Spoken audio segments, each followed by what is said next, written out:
কাকলেট করে দিতে পারেন অথবা পাকোড়া করে দিতে পারেন, যেটা বাচ্চা পছন্দ করবে, খেতে চাইবে এবং বাচ্চা দেখা যাবে আপনি সবজিতে সবজিও খাওয়া হলো, তো পাশাপাশি সন্ধ্যার নাস্তা হিসেবেও আপনি দিতে পারেন। অনেকেই দেখা যায় যে ভেজিটেবল রোলস আপনি করতে পারেন। ভেজিটেবল রোল কিন্তু দেখা যায় যে আপনার বাচ্চা পছন্দ করবে, আপনি এগুলো ভেজে দিতে পারেন।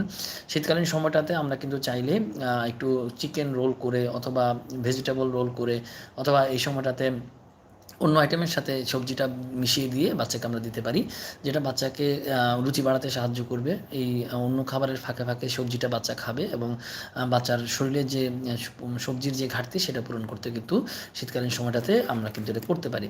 তাছাড়া আপনারা জানেন যে এই সময়টাতে প্রচুর ফুলকপি পাওয়া যায়। ফুলকপি দিয়ে আপনি চাইলে ফুলকপির বড়া করতে পারেন, ফুলকপি দিয়ে কিন্তু আপনি পাকোড়া করে দিতে পারেন, যেটা বাচ্চাকে খাওয়াতে সহজ হবে এবং দেখা যাবে যে ফুলকপিতে যে পরিমাণে খনিজ উপাদানগুলো থাকে সেটা বাচ্চার শারীরিক উপাদান ঘাটতি থাকলে সেটা পূরণ করতেও কিন্তু সহায়তা করবে। তো